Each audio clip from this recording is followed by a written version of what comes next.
Bueno, Dios les bendiga a todos. En esta ocasión los acompaño para seguir en nuestro proyecto de lectura del libro titulado Una historia que no termina. Bueno, vamos a continuar desde donde dejó el hermano Santiago en el último video y dice así: llegó el tiempo que los hermanos Berchtold viajaron a los Estados Unidos para tomar su tiempo de descanso después de casi 7 años. Eleanor y Falleta quedaron a cargo de la iglesia y atendían la escuela en El Salado. Entre tanto, en Bucaramanga los Allan, misioneros presbiterianos, ayudaban al hermano Larsen con el cuidado de la niña. Le insistían para tener al niño, pero él no quería, pues decía que eran sus hijos. Al fin se dio cuenta que necesitaba la ayuda y puso a Kate en manos de los Allan, quienes con su consentimiento lo enviaron a Bogotá para que lo cuidara otra familia misionera. Amelia Tabita comenzó a llevar a la iglesia a la señora María Duque, a quien de inmediato le gustó el evangelio. Quería bautizarse, pero debía esperar para primero arreglar su unión con quien convivía. Aunque no se pudo bautizar inmediatamente, siguió fiel en los cultos y le hablaba del evangelio con quien se relacionara. Como le había pedido la pieza en que vivía, María Duque empezó a buscar dónde trasladarse a vivir, y de esta manera fue a dar a donde la familia Blanco, porque le habían informado que ellos tenían una habitación para arrendar. Esa familia llegó a estar compuesta por Elías Blanco Bernal, su esposa Emilia Suárez y sus hijos Campo Elías, Jorge Eliezer, Leonor, Carmen Rosa, Josefina, Luis y Manuel.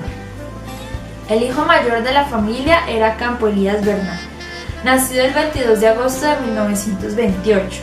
Explicó en entrevista concedida a los gestores de este libro en febrero de 2001 que había visto por primera vez al hermano Larsen en 1937. Abro comillas. Yo vi por primera vez en el año 1937 al hermano Larsen y a la hermana Abigail. Ellos estaban comenzando a la iglesia. Vi un grupito pequeño ahí cantando. Me llamó la atención. Yo entré y vi el texto de Hechos 2:38. Estaba el hermano Larsen dirigiendo. La hermana Abigail en un órgano de esos de pedal y un grupito. Eso era todo lo que había, unas 10 personas. Entonces me llamó la atención porque vi un ambiente religioso que me gustó. Me llamó la atención ver ese señor tan alto, delgado y la esposa. Nunca más los volví a ver, ya hasta el año 1939, 2 años más tarde. Al trasladarse a vivir donde la familia Blanco, ya que estos le arrendaron la habitación que tenían desocupada, doña Emilia notó que su inquilina leía constantemente un libro, el cual no dejaba nunca, sino que lo llevaba para todas partes con mucho cuidado. ¿Qué es lo que tanto lee?, le preguntó doña Emilia. Es la Biblia, le contestó. Y María comenzó a compartirle a doña Emilia el evangelio y le leía la Biblia. Le hablaba de la experiencia de conocer al Señor, pero no le tocaba nada de las imágenes. Respondía con mucha discreción sus preguntas y fue despertando una inquietud en la familia Blanco. Es que María Duque había sido tocada fuertemente por el Señor y aunque no se había entregado, hablaba mucho de Dios. Aunque Campo Elías Bernal tenía apenas 11 años de edad, era bastante religioso. Estudiaba la primaria en el barrio Sotomayor en el colegio Damaso Zapata. Era cruzado eucarístico, por lo que se confesaba los miércoles y comulgaba los jueves y domingos, lo que hacía con placer. Un buen día se encontró unos evangelios en la basura y se lo contó al sacerdote en confesión. Quien era su profesor de religión y dirigente de las cruzadas evangelísticas, le ordenó que lo quemara, que eran libros malos, que para leerlos necesitaba una orden especial de Roma que ni él mismo tenía. Con mucho dolor, pues le gustaba su lectura, Campo Elías Bernal, quien quemó el material bíblico, pero al poco tiempo llegó María Duque a vivir a su casa. Así que de nuevo en su confesión le comentó al sacerdote que en su casa había una señora que les estaba hablando del Evangelio. «Cuídese, su enseñanza puede ser peligrosa», le dijo el sacerdote. «Lo que pasa es que mi mamá la está oyendo y le acepta lo que dice», repuso el jovencito. «Bueno, cuídese usted», le recomendó el clérigo. La señora Emilia, con sus hijos mayores, fue comprendiendo las cosas del Evangelio por las explicaciones que les daba María Duque, y cuando ésta los invitó al culto, allá fueron a dar. Eso desató una guerra de burlas en el hogar por parte de don Elías, quien era un hombre borracho. Sin embargo, mamá Gilla, como años después la llamarían sus nietos, en medio de la oposición de su compañero, se iba a culto con sus hijos. Campo Elías Bernal recordaba cómo eran los cultos en aquella época. El misionero ponía un tocadiscos con unos himnos muy lindos. Antes de empezar el culto y luego de que éste se iniciaba, se cantaban alabanzas y por último escuchaban el mensaje. Por su parte, Jorge Blanco, hermano de Campo Elías, recordó así al hermano Larsen y su forma de ser. Abro comillas. Era un hombre muy poco comunicativo. Él era sí y no. Poco hablaba de su pasado, nunca hablaba de sí mismo. Tenía que ir y preguntarle. Sus mensajes eran sencillos y cuando predicaba él no se metía con la gente. Pero era un hombre sufrido, lo vi muchas veces llorando porque la muerte de la hermana le causó un sufrimiento por muchos años. Él venía a Bucaramanga al cementerio y lloraba. Lo vi muchas veces llorando solo, pero no se comunicaba con nadie, ni con su misma esposa. La segunda. Él era uno de los que pensaba que un hombre no lo debían mover de su lugar y que estaba bien si se mantenía. Inclusive, de la iglesia que tomó, nunca se movió de ahí, permaneció allá por muchos años. Para 1940, cierro comillas, para 1940, los Berchtold regresaron de su viaje a los Estados Unidos y Eleanor Berchtold y Maruja Correa intentaron dar comienzo a una obra en Pamplona. No fue fácil y tuvieron persecución. Una noche, en un culto, les echaron cloroformo, con tan mala suerte, del que se había subido al techo a hacer dicha maldad, que cayó cerca de un policía que había venido a ver qué sucedía. Este hombre pasó el resto de la noche en la cárcel hasta que alguien pagó una multa por él. Pero ahí no paró todo. Al día siguiente, cuando fueron a salir para comprar leche para el desayuno, no pudieron hacerlo, pues alguien había colocado un candado en la puerta. Vino la policía, porque ellas hicieron mucho ruido y sacudieron el portón. Solo cuando el cuerpo de seguridad rompió el candado, pudieron ganar la calle. Sin embargo, la puerta y la calle estaban sucias y con un olor hostigante. Así que el alcalde tuvo que mandar a limpiar el frente. Ahí estuvieron predicando durante 5 semanas. Ya por ese tiempo, en el colegio del Salado, Perla y Falleta tenían un grupo de jóvenes que conocían al Señor y estudiaban la Biblia. Habían recibido el Espíritu Santo y estaban ansiosos de servir. Así que ofrecieron ayudar al misionero en Bucaramanga para que esos jóvenes comenzaran a servir en los pueblos cercanos. De esta manera viajaron a Bucaramanga y con la ayuda del hermano Larsen, quien firmó el contrato por ellas, se instalaron en el barrio Sotomayor en una casa nueva. El garaje lo convirtieron en taller de muebles, a fin de organizar un poco su nueva residencia, pues carecían de ellos. Como el misionero se enterara que la hermana Falleta tocaba algún instrumento, le pidió que lo ayudara en los cultos acompañándolo, ya que él era quien siempre dirigía las alabanzas, pero pensó que ella no era muy experta, por lo que le dijo que escogerían los himnos antes del culto a fin de que ella supiera cuáles eran. Sin embargo, ella le dijo: «Yo no necesito de eso». Es que Falleta era pianista de conservatorio. A partir de entonces colaboraba con la música en las reuniones, además de la colaboración que ella, Perla y los adolescentes venidos del Salado le prestaban a Axel en su labor misionera visitando hogares.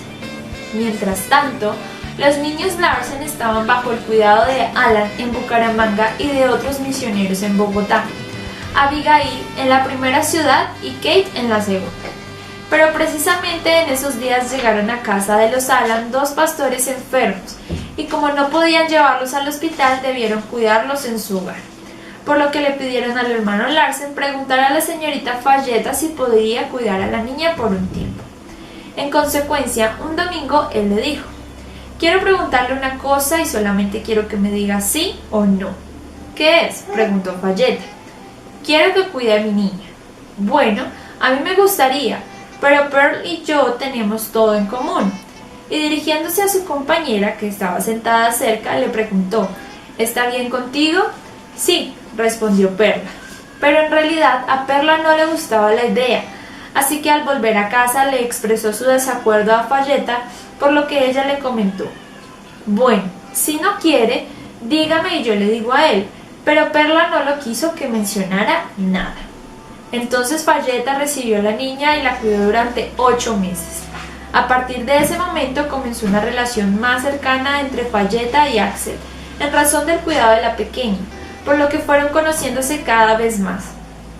A esto también contribuía la cercanía que tenían por las actividades espirituales que las dos jóvenes misioneras desarrollaban, conjuntamente con los adolescentes venidos del Salado con el hermano Larsen.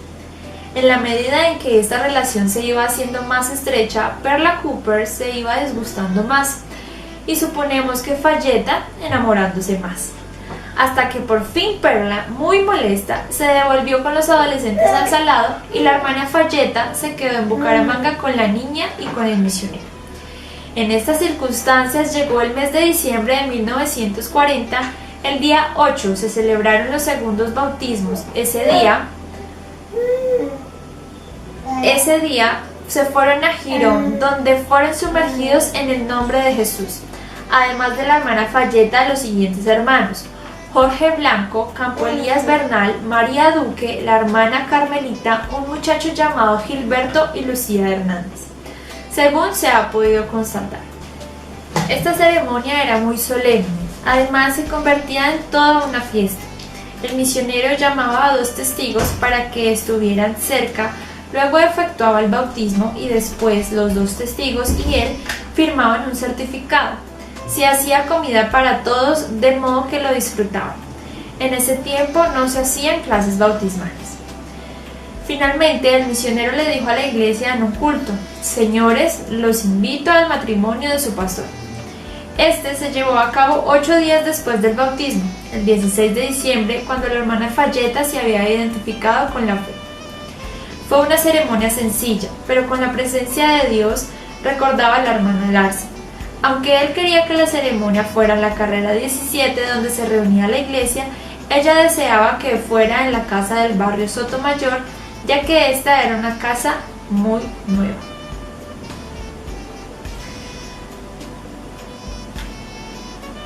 Pudo arreglar el patio con algo como flores e hizo un arco con unas matas que le dio la señora Allan.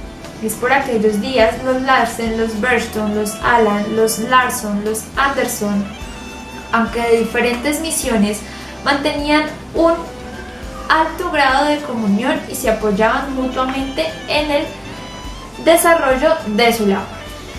Por ejemplo, los Allan y los Larsen se visitaban. Campo Elías Bernal y Jorge Blanco iban a predicar donde don Pablo Anderson los sábados en la noche, en los cultos juveniles. Valga anotar que los Allan eran presbiterianos, los Anderson cuadrangulares y los Larson luteranos. Por su parte, el hermano Burston nunca se consideró miembro de la Iglesia Evangélica Pentecostal, que fue el nombre inicial de la Iglesia Pentecostal Unida de Colombia. Ya casados, la hermana Falletta continuó ayudando a su esposo en la obra. Cuando iba a visitar, se llevaba consigo a Kate, quien hablaba bien el español, y él, que ya tenía 4 años y medio, le colaboraba cuando ella no podía entender algo que le decían en español. También ayudaba repartiendo tratados. Para hacerlo, se colocaba tras el biombo y allí charlaba con las personas. Desde el punto de vista económico, la pareja tenía dificultades. Recibían 90 pesos mensuales y gastaban 40 pesos en arriendo. Debían entonces vivir con los 50 restantes, pero Dios siempre suplió su necesidad. Aún Amelia Tobito recordaba que eran tiempos muy difíciles y que ella no les cobraba, aunque le lavaba la ropa y le cuidaba a la niña. En aquel fin de año de 1940, Perla Cooper vino a Bucaramanga y luego regresó al Salado para estar en la confraternidad que se celebraría el 31 de diciembre. Los misioneros enviaron a Campo Elías y a María Duque a dicha confraternidad, buscando que recibieran el Espíritu Santo. Y efectivamente, Campo Elías Bernal y María Duque lo recibieron. Campo pasó adelante cuando hicieron la invitación para aquellos que quisieran tenerlo. Él se puso a orar por su familia, pero Carlos Burston lo oyó y le dijo: «No haga eso, usted no vino a orar por la familia, reciba el Espíritu Santo y le quedará todo el resto de la vida para orar por ellos». A él le pareció razonable y empezó a alabar a Dios, y como en 5 o 10 minutos recibió el Espíritu Santo hablando en lenguas. Esa noticia, al regreso de Campo Elías y María Duque, llenó de entusiasmo a los misioneros en Bucaramanga. Así que el hermano Larsen se dedicó durante 1941 a prepararlo para el ministerio, siendo apenas un muchacho de 12 años. Le daba lecciones de Biblia y de comportamiento ministerial. También aprendió música con la hermana Fayeta, conocimiento que luego perfeccionó con la hermana Grace Helen Ball. El hermano Larsen le permitía a Campo Elías predicar los domingos por la noche, y además cada 15 días en el barrio San Mateo, en la casa de Amelia Tobito, en la carrera 18 con calle 61. Predicaban con pantalón corto hasta que el hermano Larsen le regaló un vestido blanco. De otra parte, iba con su hermano Jorge a los pueblos como Piedecuesta, Río Negro, Lebrija, San Gil, Málaga, Charalá, etc., a vender Biblias y a predicar en los parques y por las calles. Ante la pregunta de que si esa era la Biblia católica, expresaba y explicaba que había solo una Biblia y que lo que variaba se debía a las diferentes traducciones. Siempre vendían todo el material que llevaban. Recordando aquel entrenamiento, el hermano Campo señalaba que la misionera Fayeta colocaba unas 20 sillas vacías y le decía que predicara. «No se ponga a mirarme, haga de cuenta que hay mucha gente y hable». Luego le hacía algunas observaciones acerca de que debía ser claro en lo que decía y sobre la forma de estar frente al público. Por su parte, el misionero le escribía lecciones que debía estudiar y le daba enseñanzas sobre el comportamiento del ministro. Acostumbraba a decirle: «El Señor te ha llamado y yo tengo la obligación de ayudarte lo que más pueda». Ya explicamos que cuando quedó viudo el hermano Larsen, él no quiso regresar a Canadá, y los esposos James Elmer y Grace Helen se habían ofrecido en 1939 para ayudarle con la crianza de los niños Larsen, pero demoraron en venir y solo llegaron en septiembre de 1941, cuando ya la hermana Fayeta y el hermano Axel se habían casado. El trabajo de estos misioneros en Colombia fue fructífero. Trabajaron 11 años en nuestro país, específicamente en la ciudad de Bucaramanga. ¿Quiénes eran? James Elmer Ball nació el 1 de mayo de 1915. Sus padres fueron John F. y Rebecca Ball. Recibió el Espíritu Santo el 5 de junio de 1932. A sus 19 años comenzó a servir a Dios en la iglesia conocida como United Brethren Church Fairmont. En 1938 ingresó al Apostolic Bible Institute, el cual quedaba en St. Paul, Minnesota, en donde fue llamado a las misiones en 1939. Por su parte, Grace Helen nació el 30 de diciembre de 1918 en Menominee, Michigan, Estados Unidos. Sus padres fueron Richard y Charlotte, los cuales eran ministros apostólicos. Helen se convirtió a Dios a la edad de 13 años y fue bautizada por su padre a los 14 años. Había comenzado a servirle a Dios desde el año anterior. Realizó estudios en el Apostolic Bible Institute. Así que James y Helen se conocieron en el Instituto Bíblico y contrajeron matrimonio el 11 de noviembre de 1939. Cuando llegaron a Colombia ya tenía su primera hija, a quien llamaron Charlotte, la que nació en Minnesota. Fue la Iglesia de Estados Unidos los que enviaron a los hermanos Ball, y aunque no se habían unido administrativamente con la canadiense, sin embargo se ayudaban mutuamente en los esfuerzos misioneros. Había para esta fecha una serie de proyectos, así como cooperación para la afinidad doctrinal que se tenía. La Iglesia estadounidense, que por medio de las iglesias locales y familias norteamericanas sostuvo a los misioneros Ball. Recuerda la hermana Fayeta que en diciembre se cumplía su aniversario de bodas de la familia Larsen Barber.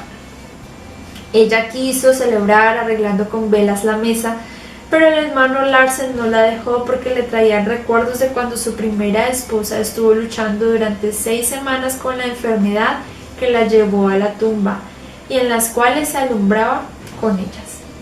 En febrero 26 de 1942, en una visita que los misioneros Ball y Larsen realizaron a la familia Blanco, al momento de despedirse cuando estaban orando, Jorge Blanco, que tenía 10 años, recibió el Espíritu Santo. Fue el primer creyente que tuvo esa experiencia en Bucaramanga, porque el hermano Campo Elías y la hermana María Duque ya lo habían recibido, pero en el Salado. Y a finales de 1941,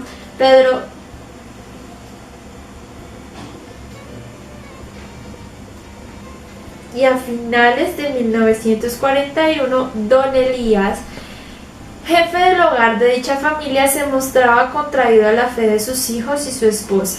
Le quemó la ropa a ella y los llamaba santurrones, pero al ver que el tiempo pasaba y que Emilia no prestaba atención a sus atropellos, se molestó aún más y un día la agredió con un recipiente llamado mocha, donde echaban el guarapo. La dejó con heridas delicadas en la cabeza y le dijo que el misionero era su amante. Emilia no había podido bautizarse por no ser casada con Elías, pero buscaba de Dios. Así que ante la agresividad de su compañero y el deseo de ser salva, decidió separarse de él. El juez le dio la custodia de sus hijos y con ellos se fue a vivir a otra casa del barrio La Concordia. Se puso a orar con fervor y fue llena del Espíritu Santo, pero tenía un inconveniente muy grande: no tenía cómo mantener a su familia y arrendó los cuartos de la casa para vivir de eso. Les arreglaba ropa a los misioneros y planchaba hasta la madrugada para dar de comer a sus hijos. Un día dijo en oración: Señor, aquí en la iglesia recogen ofrendas. El hermano hablaba del diezmo y yo no tengo que ofrendar ni que diezmar, pero tengo a mis hijos, los entrego todos como ofrenda y diezmo a ti, Señor. Unos meses después, Elías la buscó para pedirle perdón y el misionero Larsen le aconsejó para que usara tácticas con él. Así como Elías era barbero y tenía una mesita donde colocaba revistas para los clientes, allí ponían revistas cristianas y comentarios de la Biblia.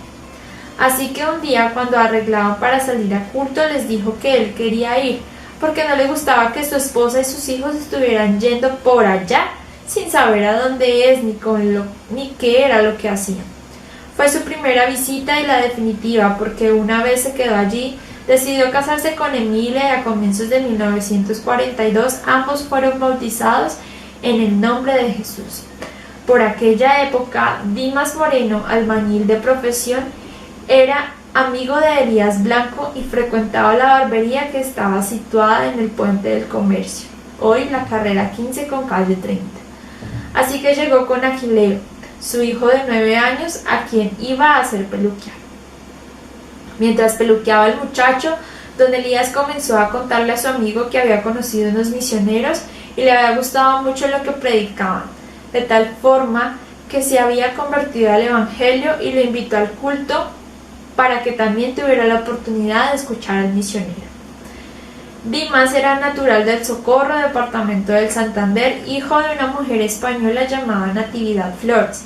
La esposa de Dimas, Teresa, era a su vez hija de español y madre de colombiana. Era natural de Zapatoca, otra población del mismo departamento.